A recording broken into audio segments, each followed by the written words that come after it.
Dear students, पिछले lecture में आप न्यूटन के गति विषयक प्रथम नियम, न्यूटन के गति विषयक द्वितीय नियम और संवेग आदि का अध्ययन किया है। आज हम इस लेक्चर में आवेग, न्यूटन के गति विषयक तृतीय नियम आदि का अध्ययन करेंगे। तो चलिए जानते हैं कि आवेग किसे कहते हैं। आवेग को इंग्लिश में इम्पल्स कहते हैं। आवेग में देखिए, पहले से बहुत हमारे जीवन में होने वाली बहुत सारी घटनाएं, जैसे मान लीजिए बल्ले से गेंद को मारना। इसमें बल्ले और गेंद का संपर्क बहुत कम समय के लिए होता है। या हथौड़े से कील का ठोकना, उसमें भी हथौड़ा और कील पर जिस समय लगता है वो बहुत अत्यंत अल्प समय के लिए लगता है। तो इन सारी घटनाओं में देखते हैं कि एक बल और समयांतराल, मतलब बल बहुत कम समय के लिए वस्तु पर लगता है, और इस बल को जो है आवेगी बल कहते हैं। आवेगी बल नियत नहीं रहता, बल्कि समय के साथ क्या होता है, परिवर्तनशील रहता है। आवेगी बल समय के साथ परिवर्तनशील होता है, और इस प्रकार मतलब बल, औसत बल और उस समयांतराल जिस समय वो क्रियाशील रहा है, बल और समयांतराल का गुणनफल बल का आवेग कहलाता है। इम्पल्स I इक्वल टू आवेग, I इक्वल टू बल, मतलब ये औसत बल जो होता है, औसत आवेगी बल, और ये समयांतराल का गुणनफल डेल्टा टी, यही क्या कहलाता है, बल का आवेग कहलाता है।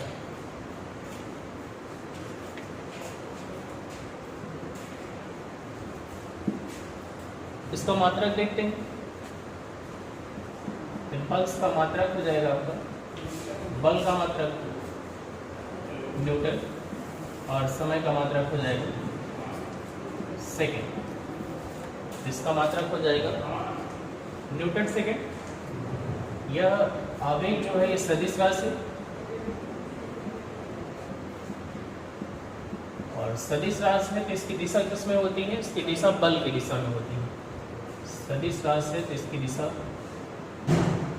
बल की दिशा में होती है, मतलब जिस दिशा में बल लगेगा उसी दिशा में आवेग की भी दिशा होगी। और इसका विमीय सूत्र निकाल लेते हैं। विमा की हो जाएगी, ये बल का हो जाएगा m/t-2, और यहाँ पे एक t और हो जाएगा, तो एक t-1 हो जाएगा।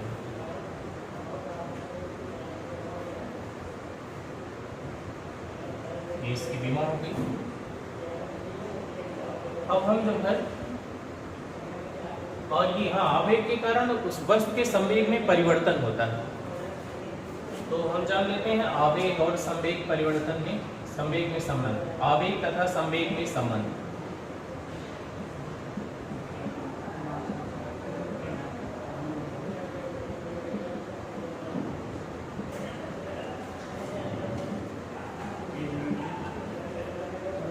अभी आवेग का सूत्र यह हमें भी प्राप्त किए हैं। Impulse I equal to F into delta t. Newton के द्वितीय नियम से हम जानते हैं F इक्वल टू ma भी होता है, ma इंटू डेल्टा टी। अब त्वरण A बराबर होता है वेग परिवर्तन की दर को त्वरण कहते हैं, m into delta v upon delta T into delta. यहाँ से डेल्टा टी कैंसिल हो जाएगा, m इंटू डेल्टा वी आ गया। डेल्टा वी को लिख सकते हैं v माइनस यू, या v2 माइनस v1 भी लिख सकते हैं इसको,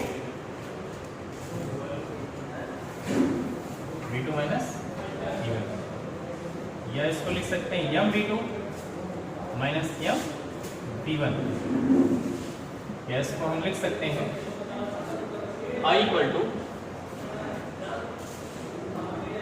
P2 माइनस P1, या I इक्वल टू आ जाएगा डेल्टा P,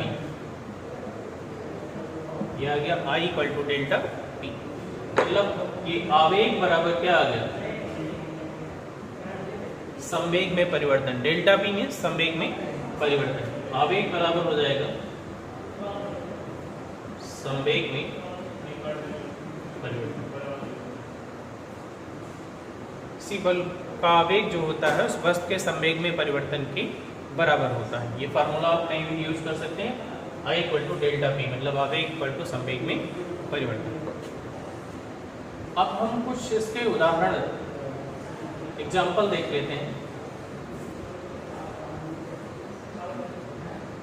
जैसे कोई बड़ा बल किसी वस्तु पर कम समय के लिए लगा है, तो अभी परिभाषा आपने जाना ही है कि उस औसत आवेगी बल और समयांतराल का गुणनफल वही आवेग कहलाता था, या फिर टू डेल्टा टी।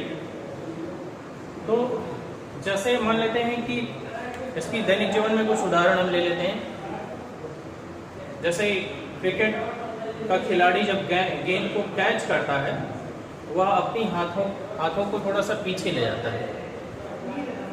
तो हाथों को पीछे ले जाने से क्या होता है कि वो समयांतराल कुछ ज़्यादा हो जाता है, उसका संवेग शून्य होने में समयांतराल कुछ ज़्यादा समय लगता है। कुछ ज़्यादा समय लगता है तो उस पर कम बल लगाना पड़ता है, फलस्वरूप गेंद की प्रतिक्रिया भी कम होगी, मतलब इससे चोट उसको कम लगेगी, क्योंकि डेल्टा टी बढ़ जाता है नीचे ले जाते समय।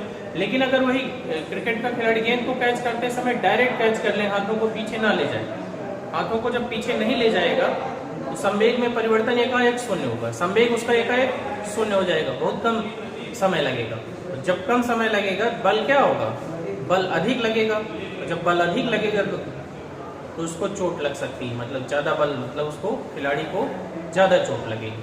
इसी प्रकार जैसे मान लेते हैं हम कि चिकने फर्श पर ऊंचाई से कूदें, तो हमारा संवेग में परिवर्तन एकाएक शून्य होगा, बहुत कम समय में संवेग में परिवर्तन, मतलब संवेग जो है शून्य हो गया।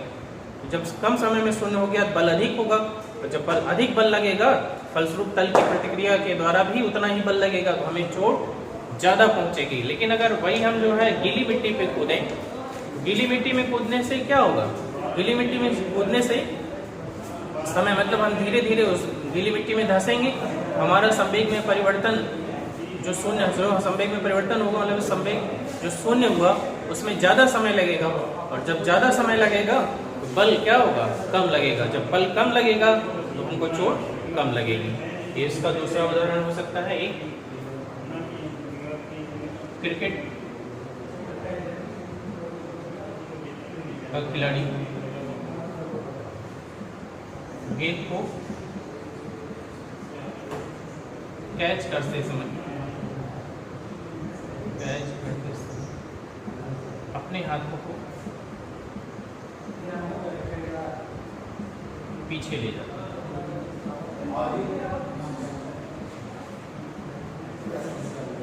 पीछे ले जाने से उसको जो है चोट कम लगेगी। दूसरा एग्जांपल दे सकते हैं कि वाहनों में स्प्रिंग लगाई जाती है, जो सॉकर में।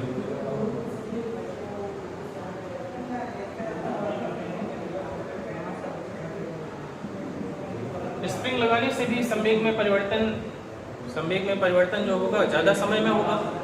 तो जब ज़्यादा समय में होगा अपेक्षाकृत हमको झटका, मतलब कम महसूस होगा। बल कम लगेगा तो झटका कम महसूस होगा। लेकिन अगर स्प्रिंग ना लगी रहे उसका संवेग अचानक से परिवर्तित होगा और ज़्यादा बल लगेगा, हमको झटके भी ज़्यादा लगेंगे। ये सब एग्जाम्पल है किसके, संवेग में परिवर्तन के कारण आवेग।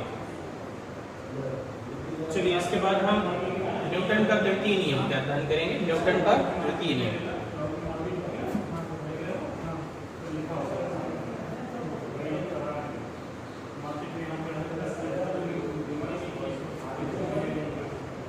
न्यूटन का गतिविषयक तृतीय नियम।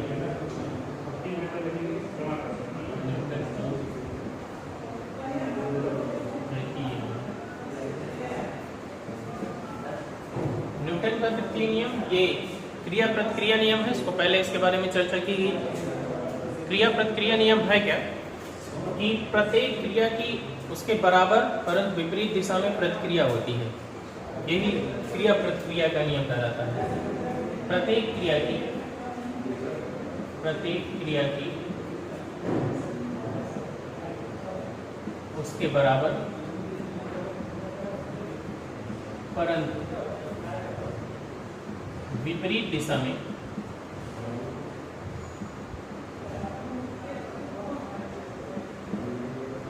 प्रतिक्रिया होती है।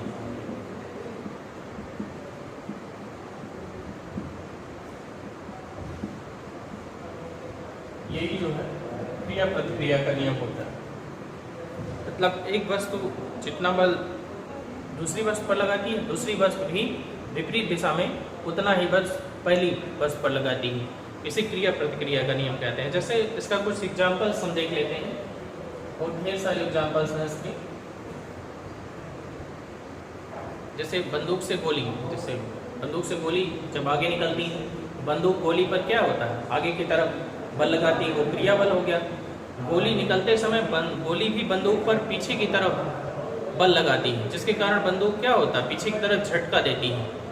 तो ये क्रिया प्रतिक्रिया का उदाहरण है। बंदूक से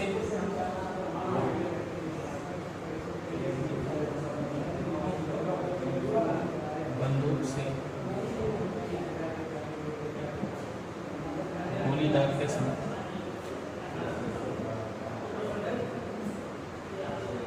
बंदूक का पीछे की तरफ झटका देना।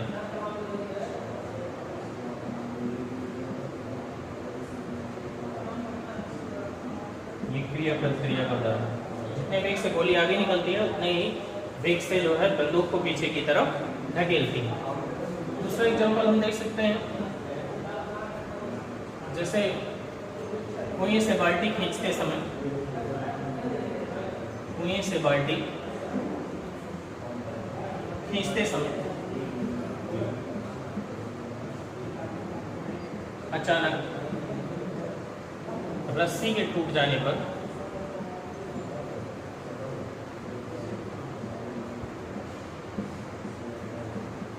व्यक्ति का पीछे की तरफ गिरना, व्यक्ति का पीछे की तरफ गिरना। इसमें क्या होता है, जब व्यक्ति जो है कुएं से बाल्टी को खींच रहा होता है तो अपनी तरफ बल लगाता है। इसके मतलब विपरीत दिशा में बाल्टी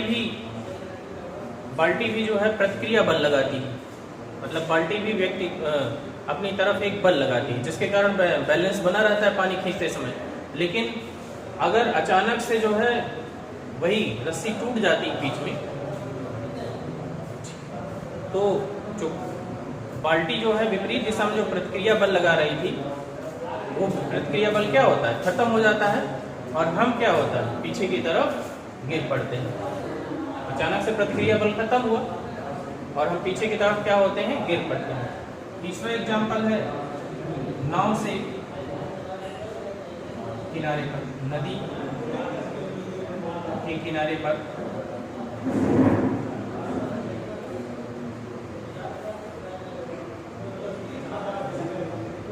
नाव से कूदने पर नाव का पीछे की तरफ गति करना।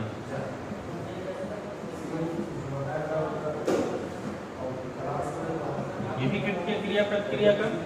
जैसे हम नाव किनारे पे आ गई है और हम नाव से क्या होता है, नाव से जैसे ही जंप करते हैं आगे की तरफ धरातल पर किनारे की तरफ, क्या होता है, हम नाव पर मतलब हम आगे की तरफ एक बल लगाते हैं, तो नाव पर क्या होता है, पीछे की तरफ एक प्रतिक्रिया बल प्राप्त होता है। हम आगे की तरफ जाते हैं और प्रतिक्रिया बल नाव को पीछे की तरफ धकेल देता है। ऐसे और बहुत सारे उदाहरण हैं जिसमें क्रिया प्रतिक्रिया बल का आपको एग्जाम्पल मिल जाएगा।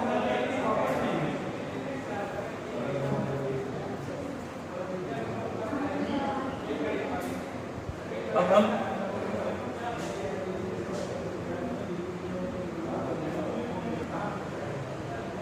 न्यूटन का द्वितीय नियम, एक वास्तविक नियम,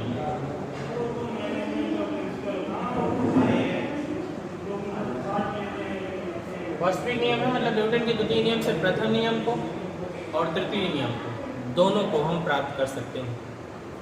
जैसे हम देखते हैं कि मान लेते हैं कि न्यूटन का जो द्वितीय नियम है, ये सेकंड लॉ जो है, सेकंड लॉ हम कर सकते हैं m बराबर m इंटू ए, बल बराबर द्रव्यमान बटे त्वरण।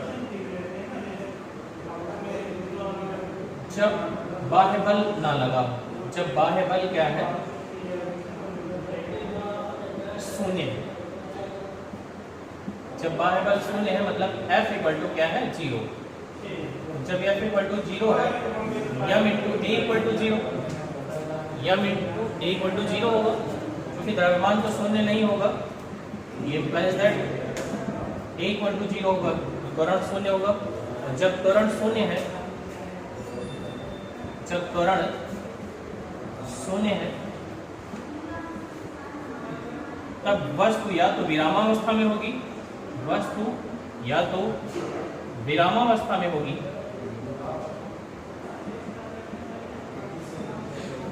या एक समान चाल से, या एक समान चाल से गति की अवस्था में होगी, या एक समान चाल से गति की अवस्था में होगी। यही जड़त्व का नियम है, अर्थात न्यूटन का पहला नियम है कि जब वस्तु पर कोई बाह्य बल ना लगाया जाए, मतलब इफ F इक्वल टू 0, तो वस्तु या तो विरामावस्था में ही बनी रहेगी, अथवा एक समान रूप से गति की अवस्था में है, एक समान रूप से गति की अवस्था में रहेगी। यही जड़त्व का नियम है, यह न्यूटन का पहला नियम है। मतलब न्यूटन के सेकंड नियम से हमने फर्स्ट नियम को क्या कर लिया, अचीव कर लिया, प्राप्त कर लिया, फाइंड कर लिया। ठीक है, अब हम थर्ड लॉ को देखेंगे।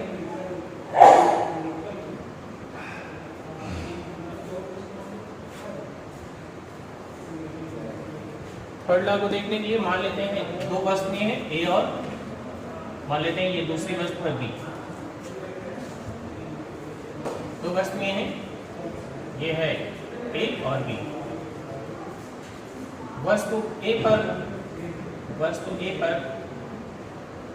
बी द्वारा लगने वाला बल मान लेते हैं F ए बी, मतलब वस्तु ए पर बी द्वारा लगने वाला बल F ए बी, तथा वस्तु बी पर वस्तु ए द्वारा लगने वाला बल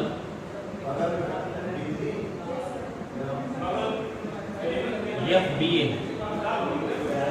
मान लेते हैं वस्तु ए पर लगने वाला बल F ए बी के द्वारा और बी पर लगने वाला बल F बी ए है, तो कुल बल हो जाएगा और इनके संवेग में परिवर्तन, इनके संवेग में परिवर्तन क्रमशः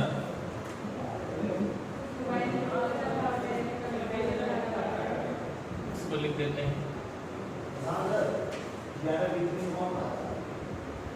dp1 अपान dt तथा dp2 अपान dt संवेग में परिवर्तन की दर क्रमशः dp1 अपान dt तथा dp2 अपान dt। तब F A B plus F B A बराबर हो जाएगा dp1 upon dp1 upon dt plus dp2 upon dt। या इसको हम लिख सकते हैं d अपान dt p1 प्लस p2।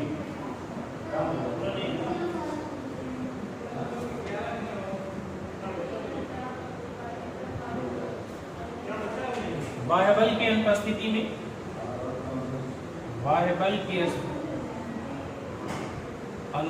में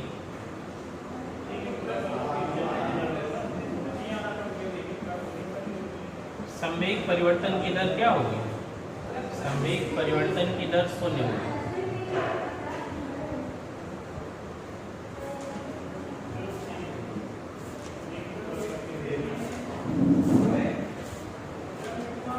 मतलब d अपॉन dt